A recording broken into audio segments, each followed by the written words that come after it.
damai di hati. Shalom. Apa kabar semuanya? Baik. Kurang semangat. Apa kabar semuanya? Baik. Baik. Adik-adik yang di rumah apa kabar? Iya, kakak doakan semoga semuanya dalam keadaan sehat. Iya, pada pagi hari ini kita akan beribadah, kita akan memuji Tuhan Yesus, dan kita akan memuji yang akan diiringi oleh adik kita Farel. Halo Farel, apa kabar? Shalom, puji Tuhan. Iya, baik. Adik-adik yang di sini. Halo Marlon, apa kabar? Baik. Baik, adik Desta? Baik. Adik Prit? Baik. Ya baik, semuanya dalam keadaan baik. Nah, kakak doakan juga semua adik-adik yang ada di rumah dalam keadaan baik. Ya, kita akan memuji Tuhan. Kita menyanyi lagu Matahari Bersinar Terang. Semuanya tepuk tangan, ayo. Kita harus bersemangat.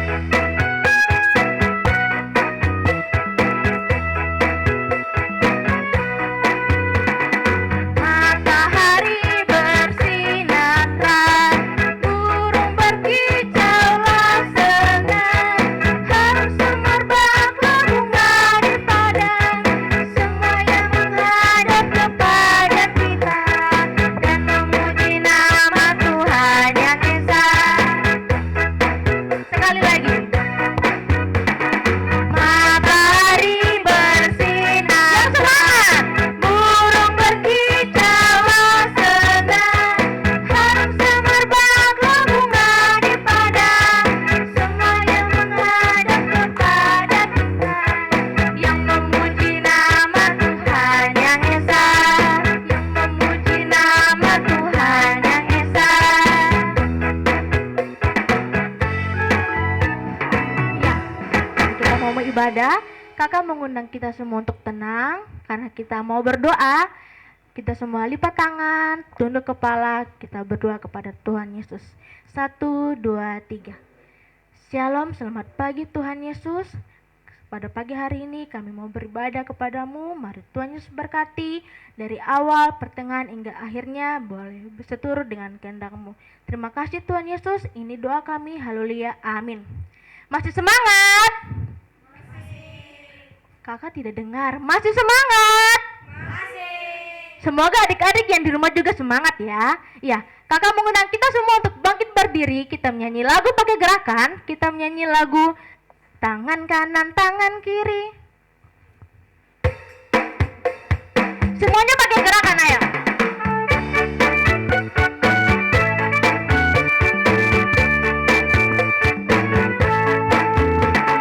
Tangan kanan, tangan kiri mempunyai jari, direntangkan, dirapatkan, putar ke belakang. Ayo kawan, mari puji Tuhan. Kaki kanan, kaki kiri mempunyai jari, direntangkan, dirapatkan, putar ke belakang. Ayo kawan, jalan serta Yesus. Jalan serta Yesus, jalan sertanya setiap hari. Jalan serta Yesus selamanya. Jalan dalam suka, jalan dalam duka, jalan sertanya setiap hari. Jalan serta Yesus selamanya. Ya, lagu berikutnya kita nyanyi lagu Ada Satu Sobatku.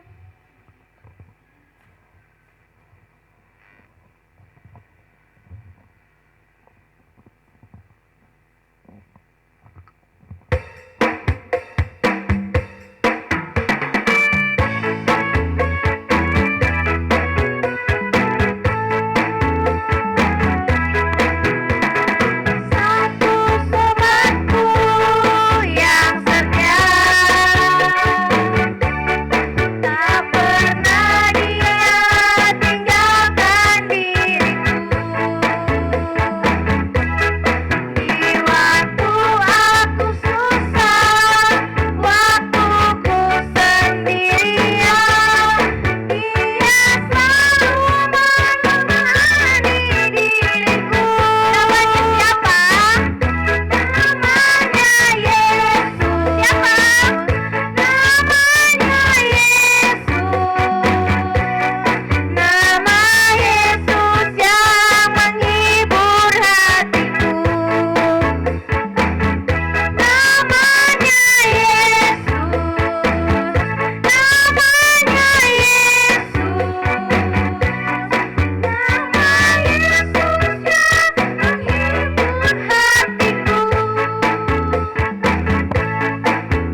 Ya, kita akan memberikan persembahan syukur kita. Untuk itu, persembahan yang sudah disediakan, kita menyanyi lagu bersyukur kepada Tuhan.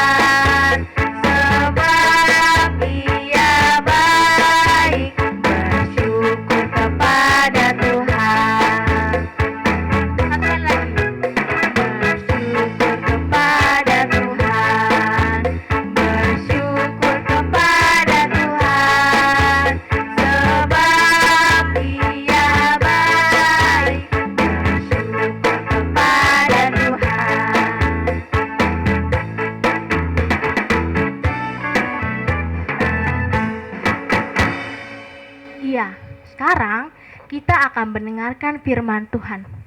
Siapa yang mau dengar firman Tuhan, angkat tangan. Saya. Adik-adik yang di rumah, siapa yang mau dengar firman Tuhan? Sudah siap? Sudah. Iya, untuk itu, sebelum kita dengar firman Tuhan, kita berdoa. Semuanya ambil sikap, lipat tangan, tunduk kepala, dan kita berdoa. 1, 2, 3. Tuhan Yesus yang baik, kami sudah memberikan persembahan syukur kita. Mari Tuhan Yesus berkati agar menjadi berkat bagi kehidupan kami hari lepas hari. Dan sebentar lagi kami akan mendengarkan sebagian kecil daripada firman-Mu. Mari Tuhan Yesus berkati agar kami dapat dengar dengan baik dan melaksanakan dalam kehidupan kami hari lepas hari. Terima kasih Tuhan Yesus, ini doa kami. Haleluya, amin. Shalom adik-adik. Damai di hati. Damai di hati. Shalom. Baik, pembacaan kitab kita pada hari ini terdapat pada kitab Ayub pasal yang pertama ayatnya yang ke-21. Baik, kalau kita sudah mendapatkan semuanya, mari kita membacanya secara bersama-sama.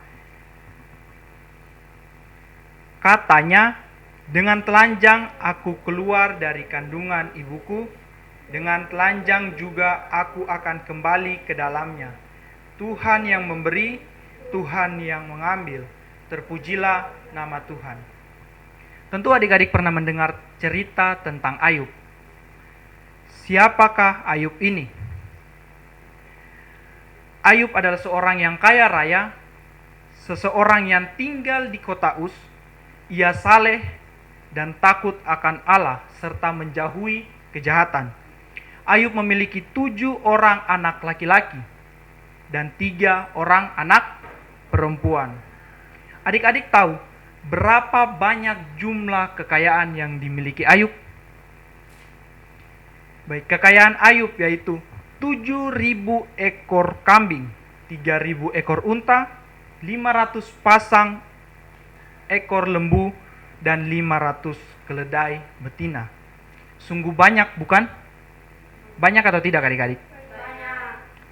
Bukan hanya sampai di situ saja. Ayub juga memiliki pekerja yang sangat banyak jumlahnya. Namun adik-adik tahu dalam perjalanan hidupnya, Ayub sangat menderita. Kenapa Ayub bisa sangat menderita? Sampai ia sampai kehilangan begitu banyak hartanya, dan juga bahkan ia kehilangan anak-anaknya. Adik-adik tahu kenapa bisa terjadi? Itu semua karena anak-anaknya yang suka berfoya-foya. Dan iblis juga yang sangat ingin mencobai anak-anak Tuhan. Adik-adik semua merupakan anak-anak Tuhan, bukan? Tentu saja, berarti adik-adik juga pasti pernah dicobai oleh iblis.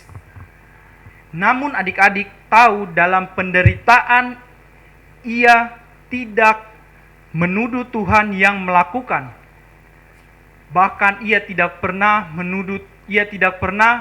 berprasangka bahwa Tuhanlah yang mengadakan atau mengakibatkan segalanya.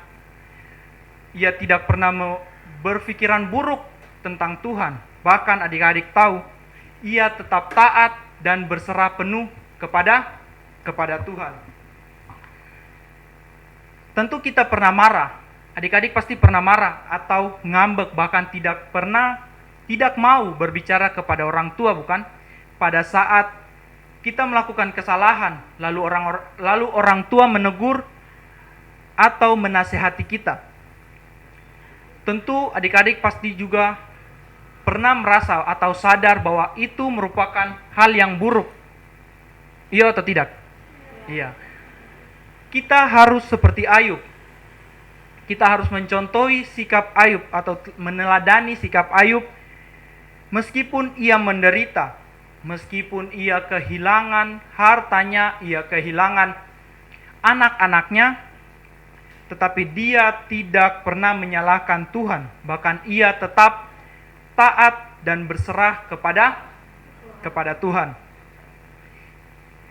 Salah satu sikap Ayub yang perlu kita teladani juga adalah karena dalam keadaan begitu banyak harta yang ia miliki, begitu banyak pekerja yang ia miliki, ia tidak pernah menyombongkan apa yang dia punya atau apa yang dia miliki. Adik-adik di sini pasti ada yang kelebihan dalam hal mungkin di sekolah pintar. Siapa yang di sini dalam hal pelajaran di sekolah memiliki nilai yang cukup baik? Ada? Tentu pasti ada. Atau adik-adik di rumah pasti memiliki kelebihan, entah itu nilai dalam hal matematika, bahasa Indonesia, atau apapun. Adik-adik jangan pernah menyombongkan hal tersebut, karena hal tersebut adalah kepunyaan Tuhan. Tuhan siapa? Tuhan Yesus. Di sini seperti Ayub yang tidak pernah menyombongkan apa yang dia punya. Adik-adik juga harus ingat, setiap perbuatan, entah baik atau buruk, ada konsekuensinya. Setiap kesalahan yang kita lakukan pasti ada hukumannya. Jadi jangan pernah menyalahkan orang lain karena hal itu terjadi karena diri kita sendiri. Yang kedua, setiap kelebihan apapun yang kita miliki itu adalah karena kasih karunia Tuhan. Kita tidak boleh sombong. Kita harus tetap bersyukur kepada Tuhan apapun keadaan yang kita alami saat ini. Ayat hafalan kita pada saat ini terdapat dalam kitab Ayub, sama dengan ayat pembacaan kita tadi. Boleh kita mengucapkannya secara bersama-sama. 2, 3. Katanya, dengan telanjang aku keluar dari kandungan ibuku, dengan telanjang juga aku akan kembali ke dalamnya. Tuhan yang memberi, Tuhan yang mengambil, terpujilah nama Tuhan. Oke, sampai di sini cerita kita di hari Minggu ini. Baiklah, kita menutup firman-Nya. Biarlah firman-Nya boleh tertanam di dalam hati, berakar, bertumbuh bahkan berbuah dalam kehidupan kita hari lepas hari. Mari kita bersatu dalam doa. 2, 3. Shalom. Selamat pagi Bapa, selamat pagi Yesus, selamat pagi Roh Kudus. Terima kasih untuk firman-Mu di hari ini. Biarlah kami boleh meneladani sikap Ayub. Kami boleh berserah penuh dalam keadaan apapun kepadamu Bapa. Kami boleh meneladani sikap Ayub juga tentang hatinya yang begitu baik. Ia tidak pernah menyombongi apa yang ia miliki. Bahkan ia berserah penuh hanya kepadamu Bapa. Ya Bapa, kami juga berdoa untuk kedua orang tua kami dalam pekerjaan mereka hari lepas hari. Kami juga berdoa untuk kakak-kakak pengasuh yang lain. Biarlah Bapa, kami boleh senantiasa mendengarkan cerita kebenaran firman-Mu Bapa. Biarlah juga Bapa, dalam keadaan seperti sekarang ini, biarlah kami berserah penuh hanya kepadamu. Berikanlah senantiasa kesehatan kepada kami, Lindungilah kami, jauhkanlah kami dari segala sakit penyakit, mara bahaya, dan juga keadaan seperti sekarang ini, yaitu di mana-mana kami takut akan keadaan, kami rindu Bapa untuk melayanimu di gereja Jemaat GKI Marampa. Biarlah Bapa, hidup kami seutuhnya hanya untuk melayanimu. Biarlah pada nanti saatnya pandemik ini selesai, biarlah kami boleh berkumpul kembali bersama teman-teman kami untuk melayanimu Bapa. Di dalam nama Tuhan kami Yesus Kristus, kami telah berdoa, kami telah mendengarkan kebenaran firman-Mu. Haleluya. Amin. Baiklah adik-adik, cerita kita telah selesai. Biarlah Tuhan Yesus memberkati. Sampai jumpa di hari Minggu berikutnya. Jangan lupa tetap berada di rumah, senantiasa cuci tangan, dan harus jaga kesehatan. Shalom.